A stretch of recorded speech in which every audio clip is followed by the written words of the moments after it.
Muy buenas tardes tengan todos ustedes.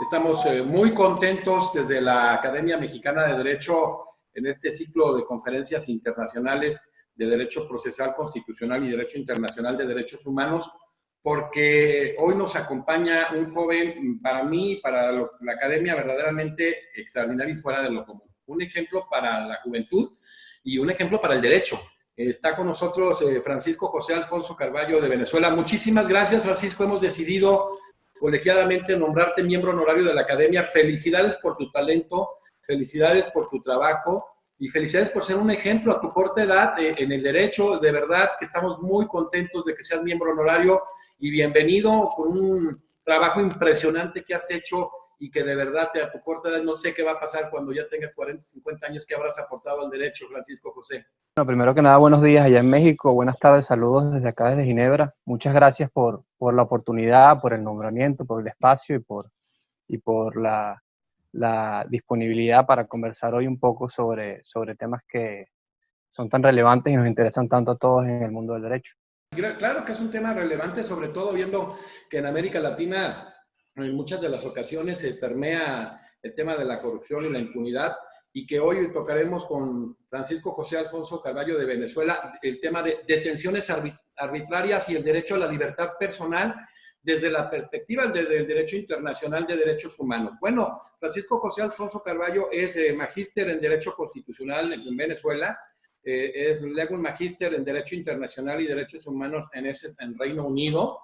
Tiene una experiencia muy vasta, a su muy corta edad, en el Sistema Universal de Protección de Derechos Humanos. Y bueno, es un tema que de verdad nos va a dar para mucho, por eso quisiera iniciar ya. Francisco, ¿qué se entiende por privación del derecho a la libertad personal? Primero que nada, antes de comenzar, quisiera extender mis felicitaciones a la Academia por su aniversario y también felicitaciones por este ciclo de conferencias tan nutritivo y rico que están desarrollando. He tenido la oportunidad de observar muchas de las conferencias que han ya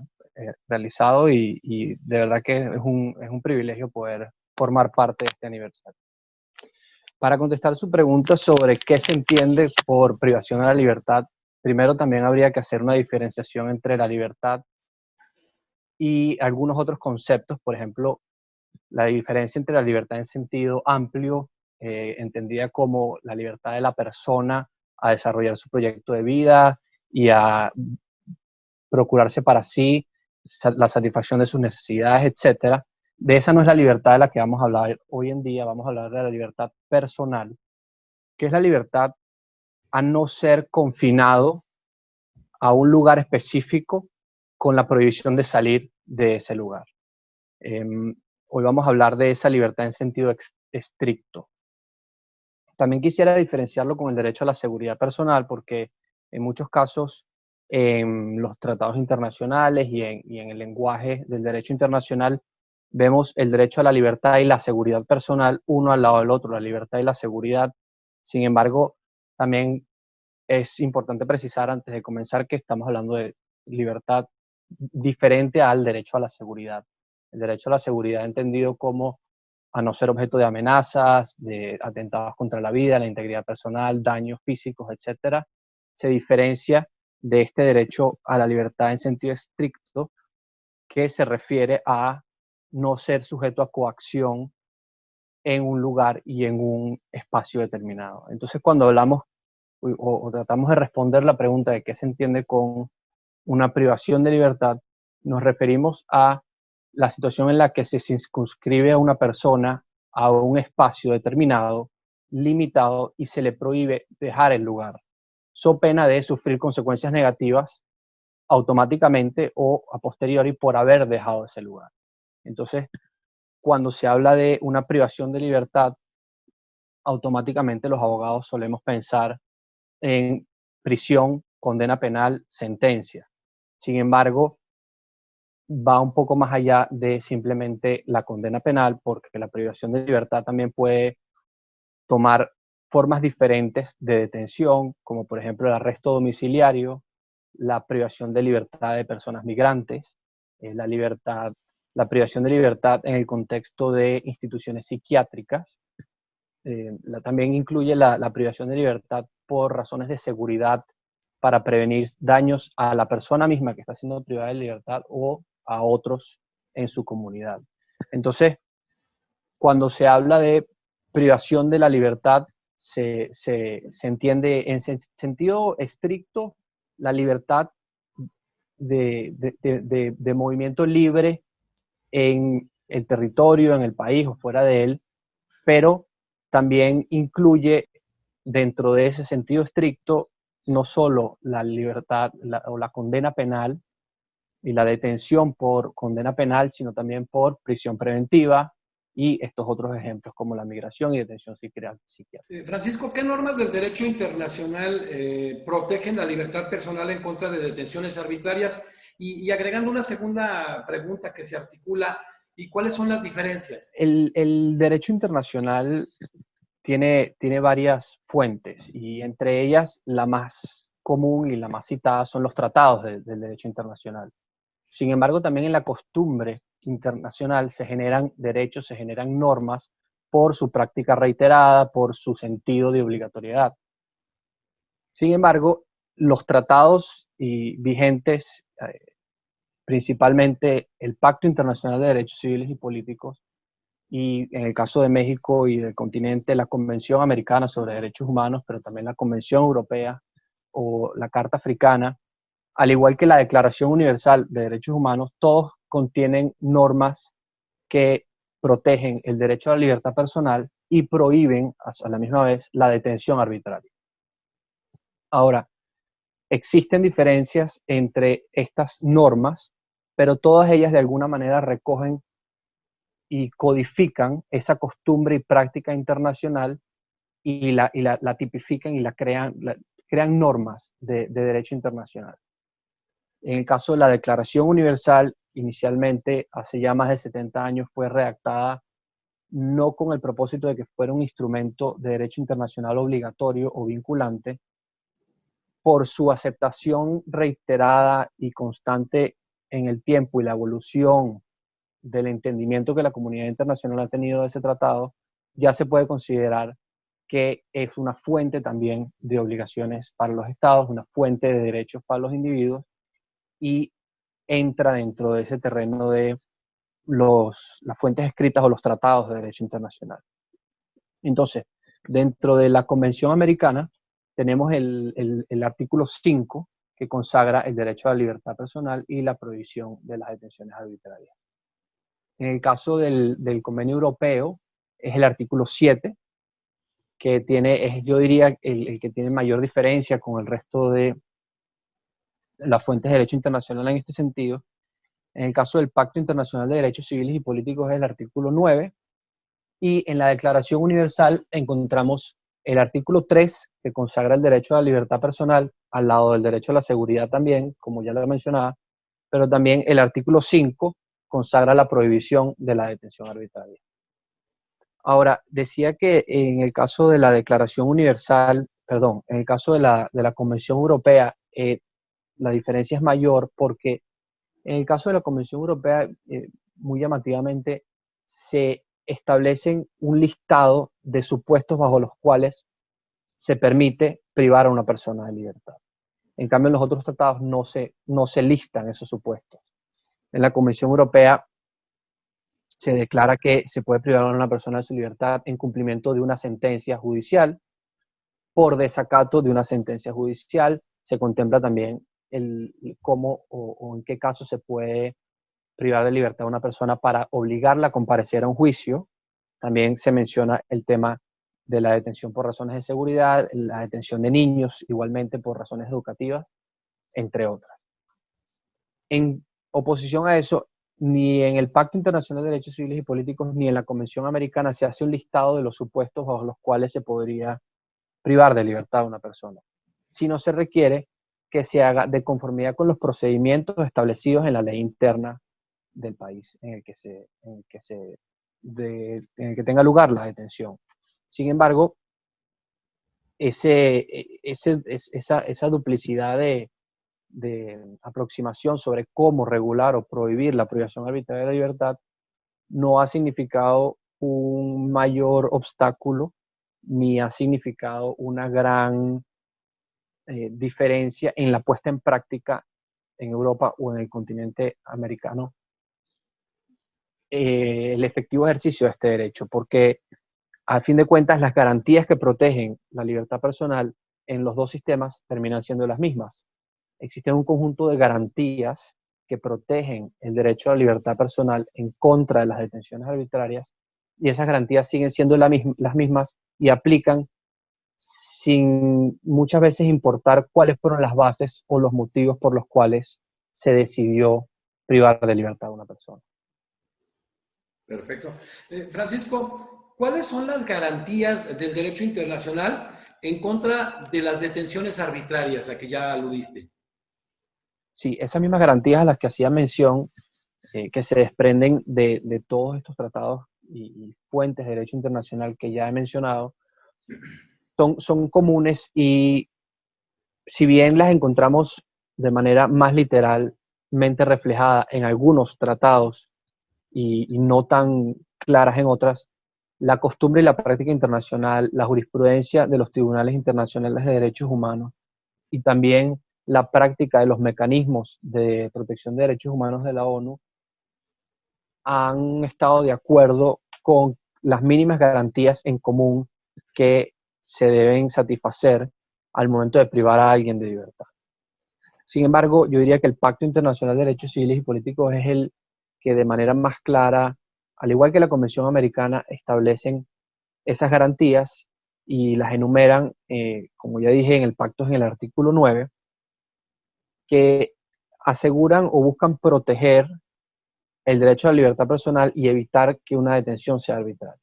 En ese sentido, estas normas exigen, por ejemplo, que la persona privada de su libertad sea informada inmediatamente en el momento del arresto o de la detención de cuáles son las razones por las cuales está siendo privada de libertad.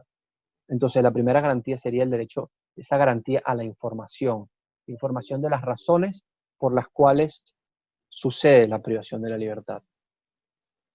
Similar a esa garantía, le sigue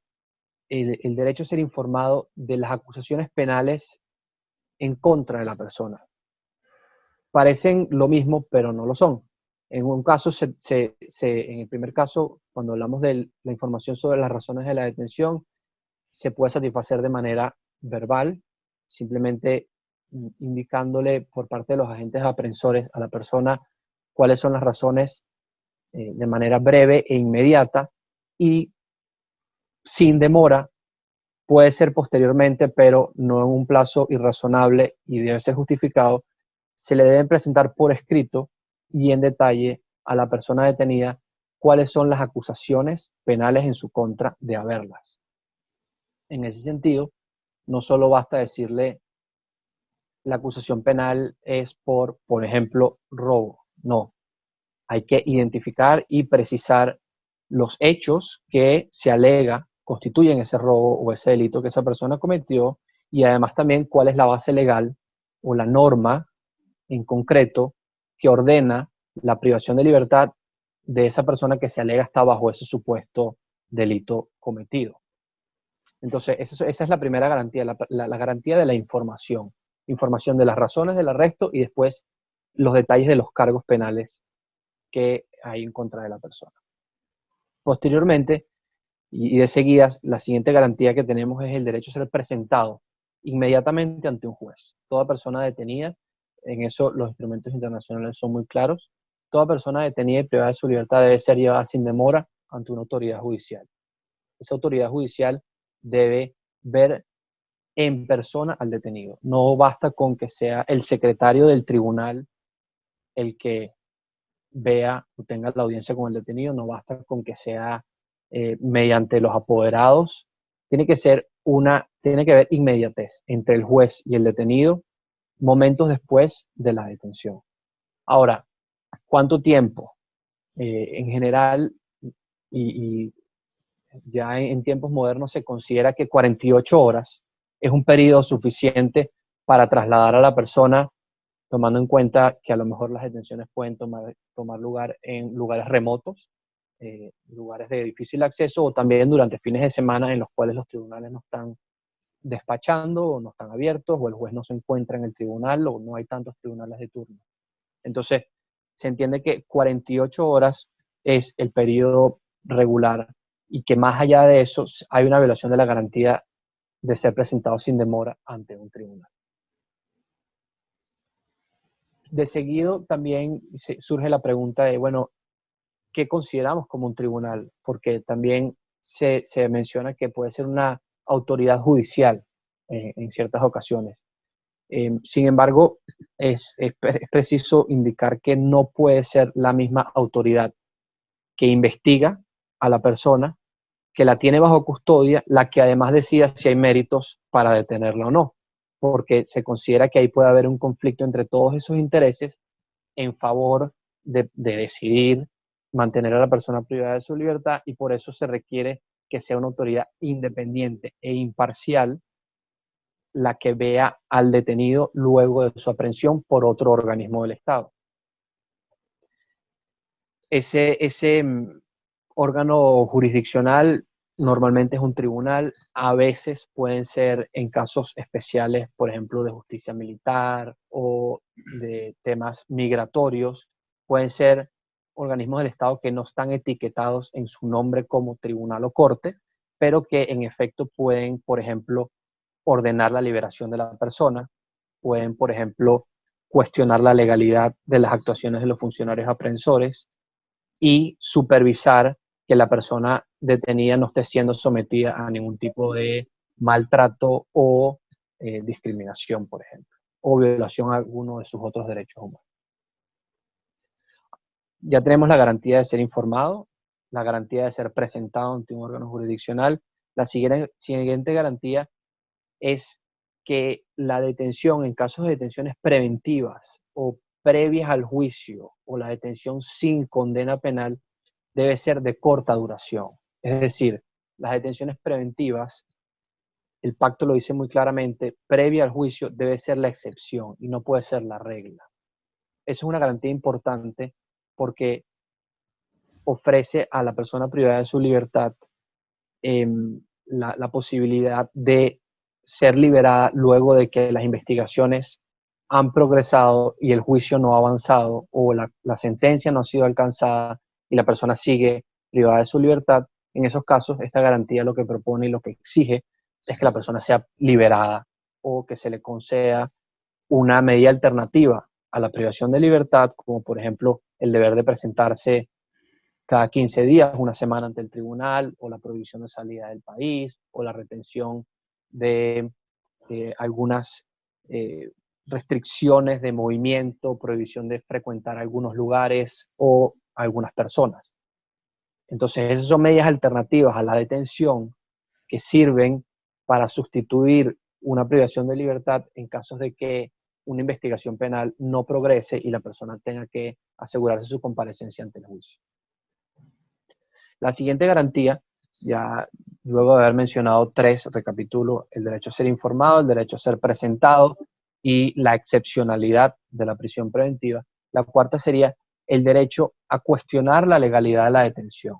o, como en muchos países, sobre todo en nuestro continente, se conoce el derecho al habeas corpus, el derecho al amparo, también en algunos países, especialmente en México, se le llama. El derecho al habeas corpus es esa posibilidad que debe tener el detenido de acudir a un tribunal para cuestionar la legalidad de la detención y para que en una audiencia se consideren los méritos de la detención, si es legal o no, se presenten los argumentos de ambas partes, la parte que opta por la detención y la defensa, para determinar si existen de verdad las bases para esa detención. Es diferente del derecho a ser presentado ante un tribunal. Sin embargo, es verdad que en el momento de ser presentado ante un tribunal, la persona detenida puede cuestionar la legalidad de esa detención, y en ese momento esas dos garantías operan simultáneamente. Ahora, dentro de esa garantía del habeas corpus, del amparo, del derecho a cuestionar la legalidad de la detención, también funciona una serie de subgarantías que son indispensables. Por ejemplo, para poder cuestionar la legalidad de una detención, la persona detenida tiene que tener acceso a un abogado. La persona detenida tiene que tener acceso a la información y a los documentos relevantes para el caso. Ese cuestionamiento y ese acceso a esa garantía al amparo debe ser sin demora. No se considera que es eficaz permitir que una persona cuestione la legalidad de la detención muchos meses o semanas después de haber sido detenida. Debe ser ofrecida y satisfecha desde el inicio de la detención. Ahora, además de eso, también, como ya lo vimos anteriormente, ese derecho al habeas corpus, al amparo, debe ser ante un tribunal, ante un órgano jurisdiccional. No basta con que sea ante un superior del Ministerio Público o de la Fiscalía. Debe ser también un órgano que tenga la capacidad de ordenar la liberación de la persona si esa persona se considera que es detenida arbitrariamente. Y finalmente, dentro de estas garantías también encontramos que ese amparo, ese habeas corpus debe ser efectivo. En ocasiones podemos encontrar ejemplos o casos en los que sí se abre un procedimiento para cuestionar la legalidad de la detención, pero el órgano jurisdiccional no tiene la potestad de rendir una sentencia obligatoria para los órganos del sistema penitenciario, sino que en algunos casos se recomienda la liberación de la persona, pero no se exige la liberación de la persona. La efectividad del amparo o del habeas corpus o de ese cuestionamiento de la legalidad de la detención debe ser materialmente posible.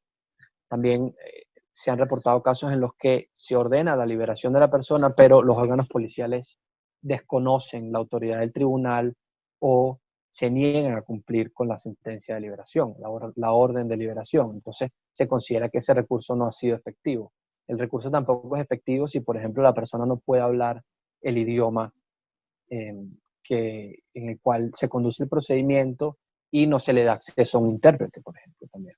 Entonces, esas son las garantías que permiten proteger el derecho a la libertad personal contra las detenciones arbitrarias. Esta plática nos tiene que dar para mucho, aprovechándote. Y quisiera preguntarte, yéndonos en una pregunta un poquito atrás, tú hablabas precisamente de los supuestos que el Convenio Europeo sobre Derechos Humanos y de las libertades fundamentales establece los supuestos específicos para el tema de establecer cuándo puede proceder el tema de la libertad, dejar así. ¿Tú crees que sea más importante o es de mayor nivel en este sentido el que se establezcan los supuestos como lo hace el convenio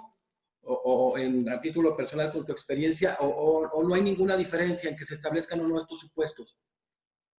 La verdad es que creo que no hay ninguna ventaja o desventaja adicional en un sistema o en otro. Cada uno de los sistemas tiene sus razones de ser, que reflejan mucho la cultura jurídica y la realidad política del momento en el que se redactó ese tratado y los antecedentes que llevaron a ello, pero en la práctica, como vemos, si están las garantías ahí para proteger contra la detención arbitraria, el sistema que se elija para definir los supuestos o los motivos o las bases por las cuales una persona puede privar de libertad, eh, puede ser más conveniente para esos países en concreto adoptar uno y para otros países en concreto adoptar algún otro sistema, un sistema de cláusulas abiertas o un sistema de una lista cerrada donde no se permita inventar muchos supuestos adicionales. Por supuesto que una lista abierta podría permitir más discrecionalidad de parte de las autoridades y la discrecionalidad redundar en arbitrariedad. Pero también, por otro lado, una lista cerrada podría ser inconveniente para adaptarse a la evolución de los tiempos, del derecho, de las exigencias de la sociedad. Entonces, cada uno tiene sus ventajas y sus desventajas, pero creo que ambos sistemas funcionan para los países para los cuales fueron diseñados. En relación a esta última aportación que nos haces, Francisco, en el tema de poner en la disposición de autoridades independientes e imparciales, de alguna manera con varias sentencias que hemos visto en la Corte Interamericana, alguna gran frecuencia de ciertas violaciones en el tema se puede dar en temas migratorios. En casos de detenciones migratorias también podemos, y es frecuente que se puedan ver detenciones arbitrarias, no solo porque el reino del derecho penal ha sido más amplio, académicamente más estudiado, frecuentemente más practicado por los abogados. Eso no significa que en el tema de la detención migratoria no se puedan cometer abusos, no se puedan ver casos de detenciones arbitrarias, y hoy en día con la movilidad humana entre las sociedades, los continentes, entre los países, cada vez es más frecuente ver movimientos migratorios de personas que van aumentando en número, de tamaño del grupo, y por lo tanto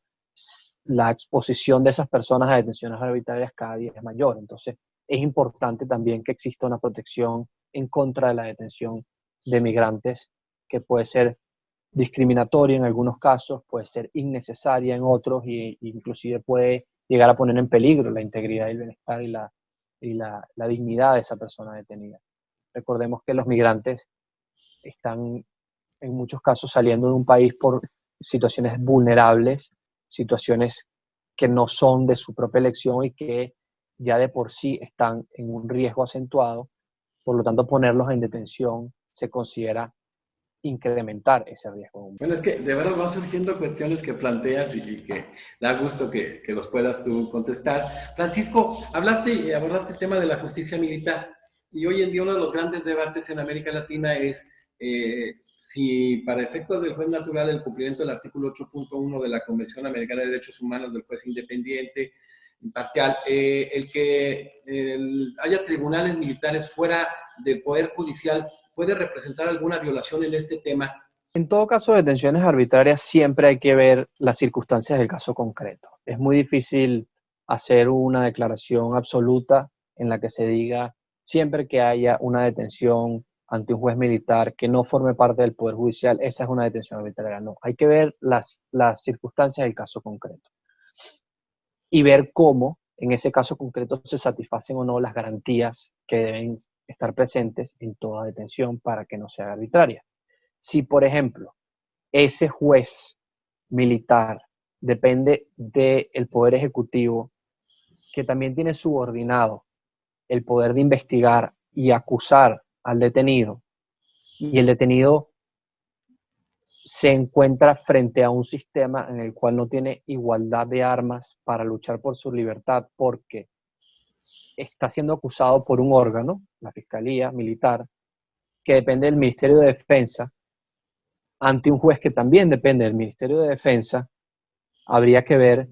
cómo el Estado puede garantizar la independencia de ese juez para decidir imparcialmente e independientemente de las directrices y la voluntad de un Ministerio de Defensa. También habría que ver cómo fue nombrado ese juez, si fue nombrado antes de que se creara el caso o no, la seguridad que ese juez tiene en su cargo, si es un juez de carrera o si es un juez nombrado ad hoc solo para ese caso en concreto. Entonces, habría también que evaluar. Lo que sí podríamos decir de por sí es que el enjuiciamiento de personas civiles por parte de tribunales militares sí se considera prima facie una violación, o si no absoluta y no prima facie una violación inmediata de el derecho a ser juzgado por un tribunal independiente e imparcial, y de esa garantía de cuestionar la legalidad de la detención ante un tribunal independiente e imparcial. Francisco, abordaste ahorita tú el tema de la importancia y la trascendencia que tiene el derecho al juicio de amparo o al habeas corpus, dependiendo en cómo se dé en la región. En el caso de México y Guatemala, pues la omnipresencia en el juicio de amparo.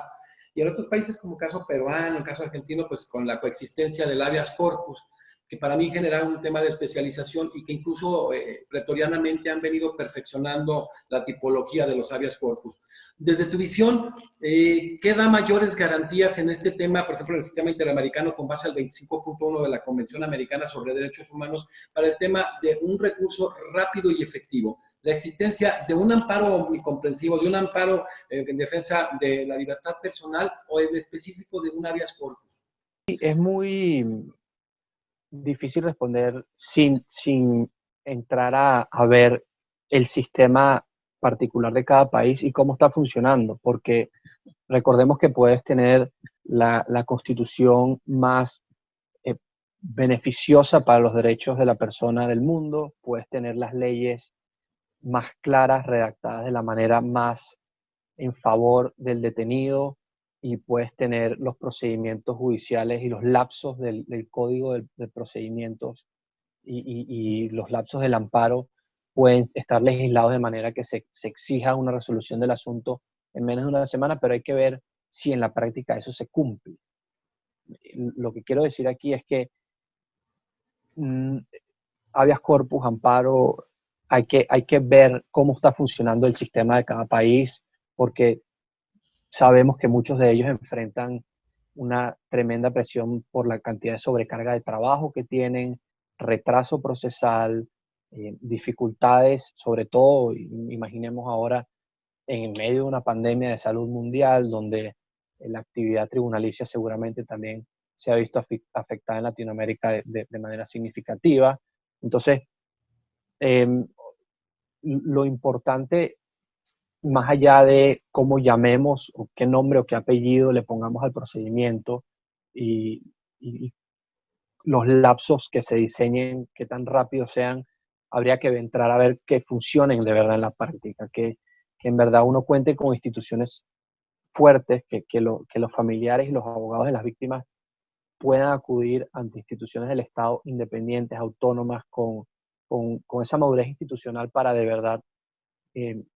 administrar justicia de manera rápida y expedita, sobre todo cuando se trata de personas que están siendo vulneradas por la restricción de su derecho a la libertad de expresión, de la libertad personal, y también por la exposición que se someten esas personas a sufrir otras violaciones a sus derechos humanos cuando están en condiciones de detención. Francisco, este tema que también se da en varios de nuestros países donde se establece un catálogo de delitos que dan pie o lugar a la prisión preventiva, el que se empiecen a aumentar en los países de manera geométrica, ¿representa alguna afectación directa que tenga incidencia en las detenciones arbitrarias? Como mencioné hace unos minutos, la detención preventiva debe ser la excepción, no debe ser la regla. Y por lo tanto, que para un catálogo de delitos en específico, sea un catálogo amplio, largo o corto, se ordena la detención preventiva de la persona de manera automática, sin posibilidad de cuestionar su legalidad, sin posibilidad de alcanzar la liberación de la persona porque esa detención sea desproporcionada, irracional, innecesaria, ilegítima, por cualquier otra razón. No importa si la lista de delitos es larga o corta, lo que importa es que en ese caso la detención preventiva no está siendo tratada como la excepción, sino está siendo tratada como la regla. Además de eso, se comprometen una serie de otros derechos y garantías del proceso, como por ejemplo la presunción de inocencia. ¿Qué pasa con la presunción de inocencia de esas personas que son sometidas a prisión preventiva automática por periodos prolongados de tiempo, solo por el hecho de ser acusado de un delito en específico? Eh, Ahí la presunción de inocencia podría estar siendo seriamente vulnerada, sobre todo cuando la detención preventiva automática se prolonga en el tiempo. Además, podría decirse que esa categorización de delitos que ordenan la prisión preventiva automáticamente puede ser discriminatoria porque niega el derecho a la libertad personal a un conjunto de personas por su condición de ser acusadas de un delito en específico, a diferencia de otras que sí pueden gozar de libertad durante el juicio, mientras que son acusadas de otros delitos diferentes. Entonces, sí es ciertamente un problema, y además yo creo que la línea roja aquí es que la prisión preventiva debe ser utilizada, y en esto es claro el derecho internacional, debe ser utilizada solo para garantizar que el acusado no interfiera en las investigaciones, comparezca ante el proceso y cumpla con una eventual sentencia que se pueda dictar en su contra. Entonces, esas son circunstancias que deben ser analizadas en el caso concreto de esa persona. Y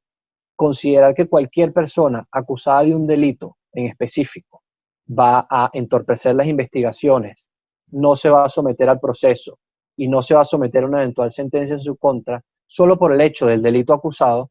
ya es de por sí problemático para el derecho internacional. Quiero redondear esto porque de verdad que aclaras un tema muy, muy importante, muy complejo, y hablas de la temporalidad. Y entonces en ocasiones empiezan, y esto se extiende a 1 o 2 años.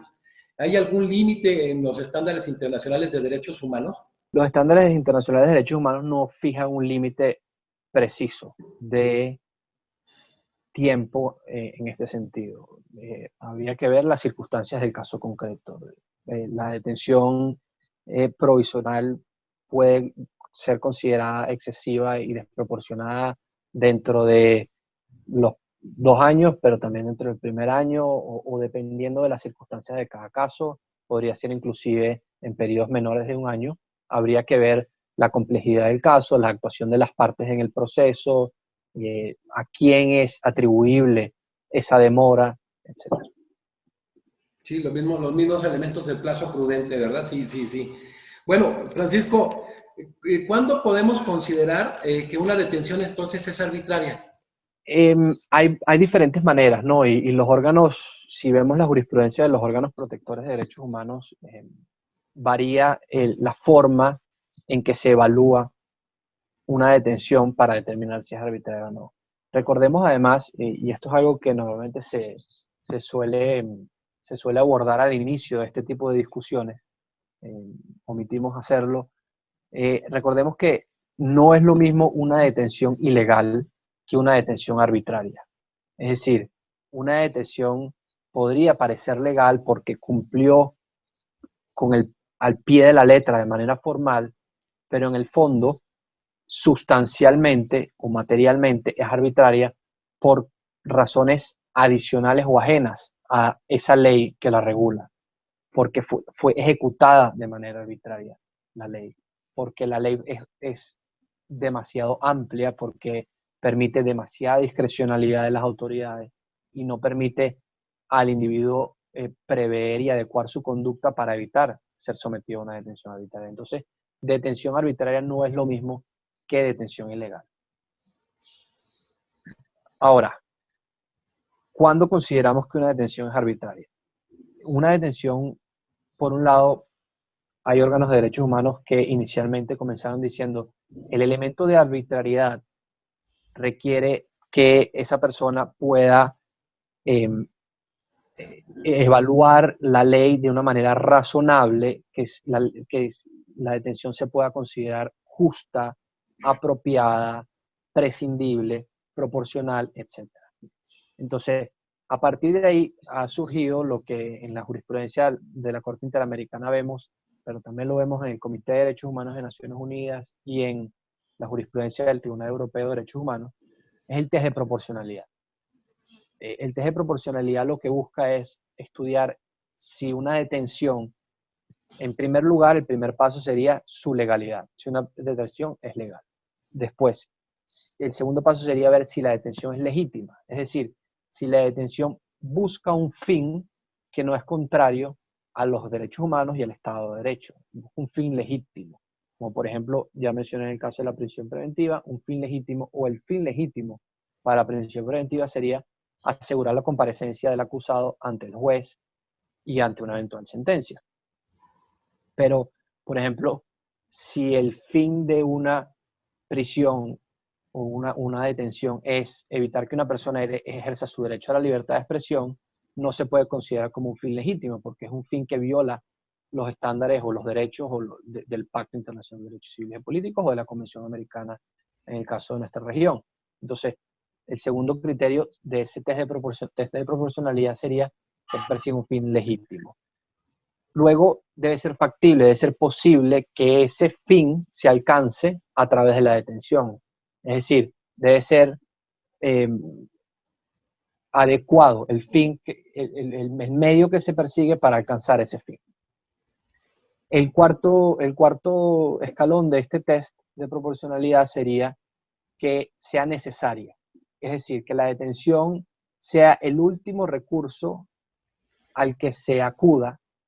porque los demás recursos o alternativas disponibles no son suficientes, por lo tanto es necesario acudir a la detención para satisfacer ese fin legítimo. porque se han considerado y se han agotado las otras alternativas y a pesar de eso no son apropiadas para asegurar un fin legítimo y por lo tanto es necesario recurrir a la detención. Ese es el cuarto escalón respecto a la necesidad. Y el quinto escalón sería la proporcionalidad en sentido estricto, es decir, una detención debe ser proporcional en sentido estricto porque debe adecuarse a o no ser excesiva o no debe sacrificar de manera excesiva otros derechos u otros fines legítimos o democráticos. Me explico. Una detención a 20 años de prisión por el incumplimiento de una obligación civil menor, por una falta administrativa o por el impago de una pequeña suma de dinero, pareciera desproporcionada. Entonces, a eso se refiere ese quinto escalón de la proporcionalidad. Entonces, esa es una manera de determinar si una detención es arbitraria. Primero, verificar su legalidad, su legitimidad, su factibilidad, su necesidad y su proporcionalidad. Eso, ese es digamos que el mecanismo que ha adoptado o la manera de proceder en la jurisprudencia de la Corte Europea, de la Comisión, de la Corte Interamericana también y del Comité de Derechos Humanos. Sin embargo, yo quisiera también traer a colación otra forma u otro test de arbitrariedad, que es el del Grupo de Trabajo sobre la Detención Arbitraria de las Naciones Unidas. El Grupo de Trabajo sobre las Detenciones Arbitrarias de Naciones Unidas es un órgano especializado dentro del sistema de derechos humanos de la ONU, creado por el Consejo de Derechos Humanos, y es el encargado de monitorear el tema de las detenciones arbitrarias, incluyendo el mandato de investigar casos individuales de privaciones arbitrarias de libertad. Y ese mandato de investigar casos individuales de privaciones arbitrarias de libertad, el grupo de trabajo lo hace a través de un procedimiento contradictorio en el cual recibe una queja, la analiza, escucha o estudia los alegatos de ambas partes porque se le da traslado de esa queja al gobierno y el gobierno entonces también proporciona información sobre ese caso en concreto y luego de haber analizado y estudiado los alegatos de ambas partes, el grupo de trabajo aplica lo que llama sus 5 categorías de detenciones arbitrarias para determinar si se puede considerar que en el caso concreto se está ante una privación arbitraria de la libertad o no. Las 5 categorías son, en primer lugar, la categoría 1 se refiere a detenciones que carecen de base legal. Las detenciones que carecen de base legal no solo son esas detenciones en las que es imposible invocar una base jurídica para la detención, pero también una detención puede carecer de base legal bajo esa categoría 1 del grupo de trabajo porque el individuo ya cumplió la condena, por ejemplo, o porque hay una orden del tribunal ordenando su liberación y las autoridades carcelarias se rehúsan a cumplir con esa orden. También se puede considerar que carece de base legal cuando no hay una orden judicial para la detención y la detención tampoco se dio en flagrancia. Esos son los supuestos en los que la categoría 1 del grupo de trabajo considera que no hay base legal para la detención. Son algunos ejemplos nada más. La categoría 2 es la detención como resultado del ejercicio de otros derechos humanos. Es decir, bajo la categoría 2 se considera arbitraria una detención si esa detención es por ejemplo, ejercer la libertad de expresión o por ejercer la participación política. Igualmente, en relación con una pregunta que me hacía anteriormente, una detención es arbitraria bajo la categoría 2 si es el resultado de haber ejercido el derecho a pedir asilo. No, es incompatible que una persona sea sometida a detención por el hecho de haber ejercido un derecho humano. Esa es la categoría 2. La categoría 3 se refiere a esas detenciones que tienen lugar en violación de las garantías del debido proceso, en violación de las garantías de un juicio justo. Entonces, cuando por ejemplo hay una violación a la presunción de inocencia, no hay asistencia legal, no hay oportunidad y medios adecuados para el acusado defenderse, cuando en caso de extranjeros no hay asistencia consular o asistencia de un intérprete en caso de ser necesario,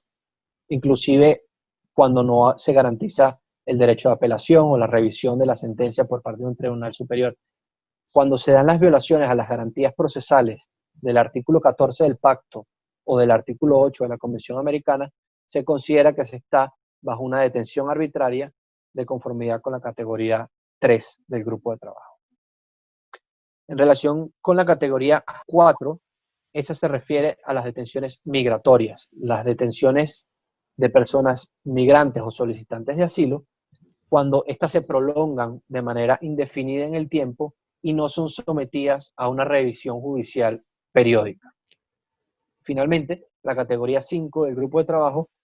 es la detención por razones discriminatorias, es decir, cuando se detiene a una persona por pertenecer a un grupo específico o por una condición específica. Entonces, esas son las 5 categorías que el grupo de trabajo utiliza para determinar si una detención es arbitraria. Francisco José Alonso, tú ya nos hablaste de este tan importante grupo de trabajo sobre la detención arbitraria de la Organización de Naciones Unidas. ¿Cómo se estructura el grupo? El grupo de trabajo está estructurado, está compuesto por 5 expertos en derechos humanos provenientes de 5 regiones geográficas del mundo diferentes.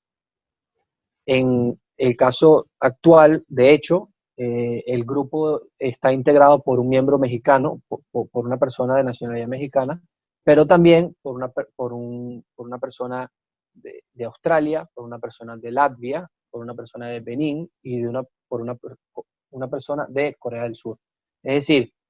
es un grupo integrado por personas de diferentes partes del mundo, pero todos ellos son expertos en derechos humanos y en detenciones arbitrarias, son nombrados por el Consejo de Derechos Humanos para estudiar este tema, para investigar estos casos, pero no son considerados personal de la Organización de Naciones Unidas, son expertos independientes, trabajan ad honorem, no reciben un salario fijo por parte de la organización cubre los gastos en los que incurran para ejercer su mandato, evidentemente, pero está integrado por expertos independientes, en algunos casos son académicos, en algunos casos son activistas de derechos humanos, jueces retirados, etc. Inclusive este año, valga la pena anotar que este año se vence el periodo y el mandato de 2 de los miembros del grupo de trabajo y el Consejo de Derechos Humanos en su sesión de finales de año de septiembre va a proceder a elegir y a sustituir esas vacantes que van a suceder en el caso de el miembro del continente africano y del miembro de la región de Sudamérica, Latinoamérica y el Caribe, que actualmente está ocupada por un individuo de nacionalidad mexicana. ¿Y este proceso de selección cómo se realiza, Francisco? Digo, se me hace muy interesante por el tema tan sensible que se toca y además que es de Naciones Unidas. De hecho, creo que es una oportunidad interesante para comentar que la información está disponible en la página web del Consejo de Derechos Humanos y que todas aquellas personas interesadas podrían echarle un ojo y familiarizarse con el proceso de postulaciones. Básicamente, el Consejo recibe cualquier individuo que se quiera postular para ser miembro del grupo de trabajo, puede hacerlo a través de la página web del Consejo y el Consejo de Derechos Humanos estudia la lista de candidatos, hace una preselección de una lista más corta de aquellos que reúnan la mayor cantidad de requisitos de manera más extensiva y se presenta entonces esa lista a consideración por parte de los Estados miembros y la presenta, digamos que el presidente del Consejo, se la presenta a los Estados miembros esa lista corta y ellos son los que deciden quién va a ser el nuevo titular del mandato.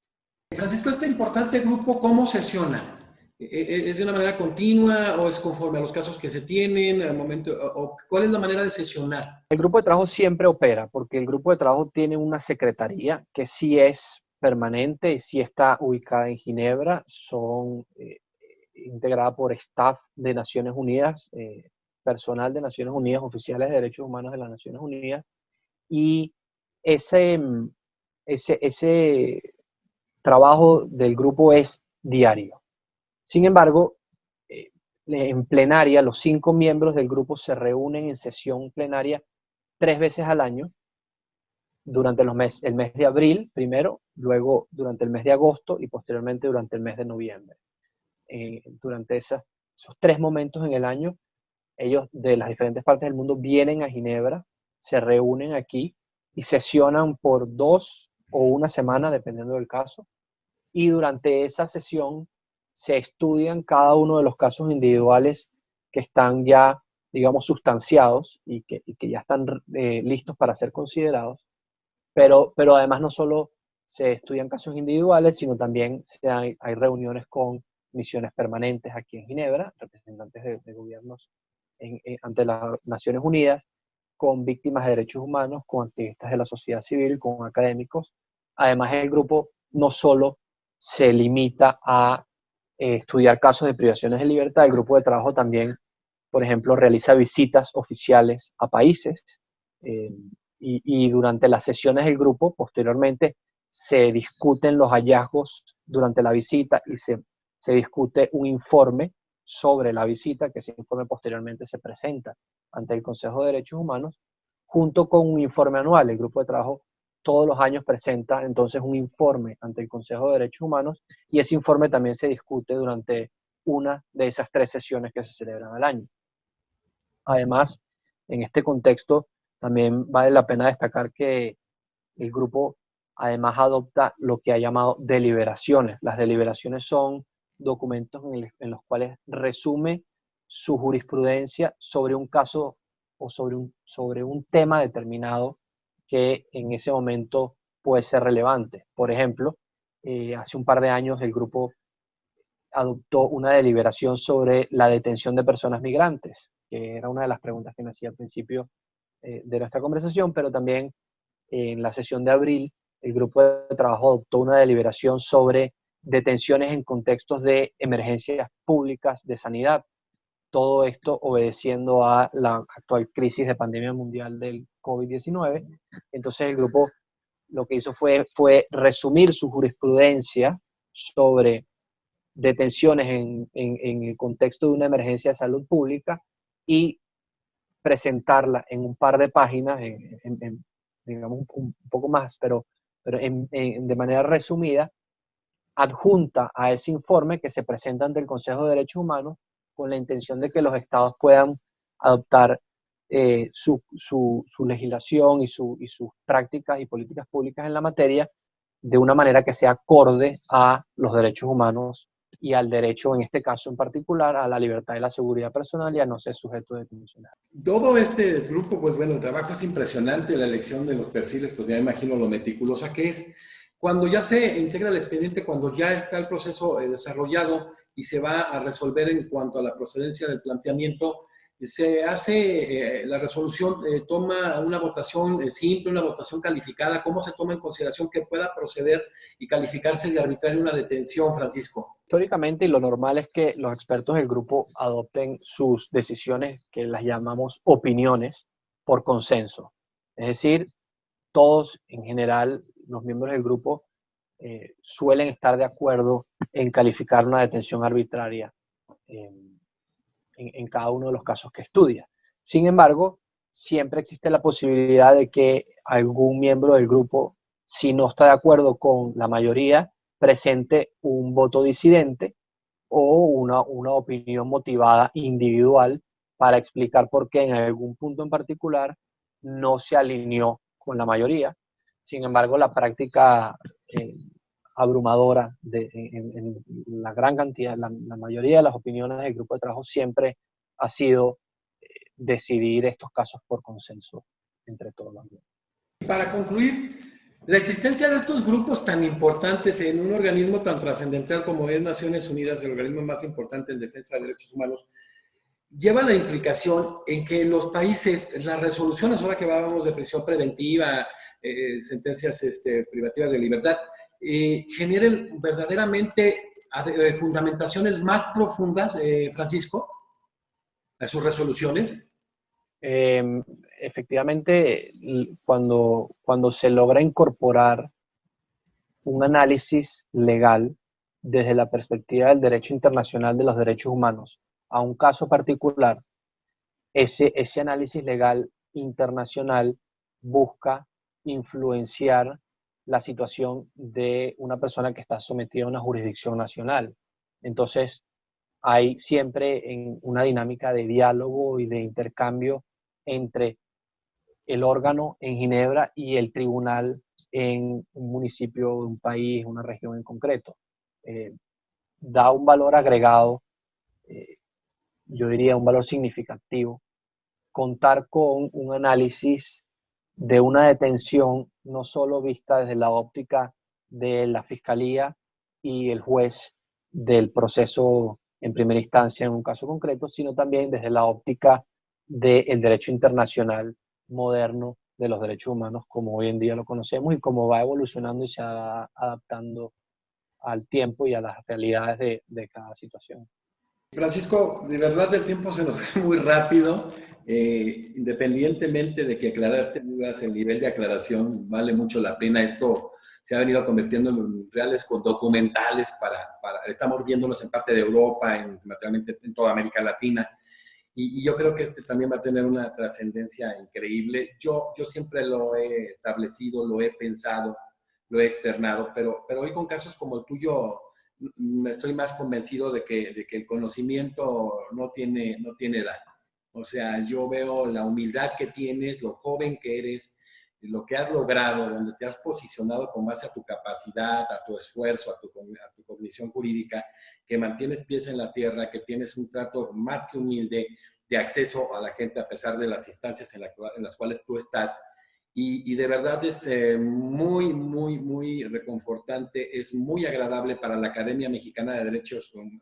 para la Academia Mexicana de Derecho Juan Velázquez, el tener ponentes de tu talla, de tu humildad, y que verdaderamente con todos estos conocimientos permeemos en las políticas públicas, porque evidentemente hay órganos con resoluciones netamente vinculantes, pero cada vez yo veo en esta generación de la cultura de la legalidad cómo este tipo de formatos pueden generar esa conciencia con una profundidad del conocimiento jurídico como es tu caso. Muchísimas gracias, Francisco José Alfonso Carballo, por estar en este espacio, el trabajar con gente como tú, el ponderar el equipo con gente como tú desde el ámbito académico, desde el ámbito de la estructuración jurídica, representa verdaderamente un fortalecimiento. De verdad estamos muy contentos desde la academia, estamos muy agradecidos contigo. Y bueno, pues que en estos ámbitos precisamente de la academia, en estos ámbitos de la construcción del conocimiento jurídico, no nada más en la región, sino a nivel internacional, esto nos nutre. Y te quiero dar las gracias por tu participación, extraordinaria participación, muy clara, muy precisa, en un tema verdaderamente complejo y recurrente en América Latina. Esa es una realidad. Y me gustó que abordaras, que en su momento habrá la posibilidad en una mesa, el tema de la prisión preventiva, como dices, como es que se maneje como excepción, no como regla, que no se abuse, que se vea si se puede hacer un establecimiento de parámetros, porque hay ocasiones en que se tienen como parámetros de que si alguien tiene un pasaporte, pues se puede ir a otro país, cuestiones que no tienen la menor argumentación jurídica, y creo que tú nos aclaras mucho estos detalles desde no nada más tu visión, desde tu formación académica y profesional y desde tu formación práctica. Y entonces, Francisco, muchísimas gracias, Francisco, por estar en este espacio de la Academia Mexicana de Derecho, que es una manera de festejar de lujo el aniversario, teniendo ponentes de tu talla, ponentes de tu capacidad, ponentes que verdaderamente pongan en lazos y en vínculos de comunicación el conocimiento para cualquier persona. Muchísimas gracias, Francisco. Muchísimas gracias a usted, doctor Naveja. Ha sido de verdad una conversación muy agradable y un privilegio, un placer para mí poder participar en la celebración de su aniversario, en las actividades de la academia. Lo felicito una vez más por este aniversario y de nuevo, gracias por la oportunidad. De verdad que aprecio mucho estos espacios, estos temas, porque permiten a uno salir de el día a día de lucha en casos individuales, de lidiar con casos individuales y abstraerse un poco de ellos para pensar de manera general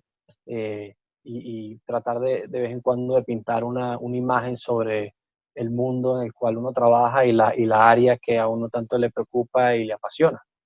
Así que gracias por la oportunidad. Y Francisco, el salir un poquito de ese ámbito del trabajo tan intenso, con un nivel de responsabilidad tan amplio en organismos de la mayor trascendencia en el ámbito de la defensa de derechos humanos. Entonces, de alguna manera, este compartir genera un relax, pero genera un relax netamente académico, querido Francisco. Muchísimas gracias. Reiteramos, vamos a seguir con Francisco unos minutos fuera del aire, como dicen, y hoy queremos despedir esta extraordinaria disertación por parte de Francisco José Alfonso Carballo de Venezuela, con el tema de detenciones arbitrarias y el derecho a la libertad personal desde la perspectiva del derecho internacional de derechos humanos. Muchísimas gracias, nos vemos en la siguiente conferencia internacional.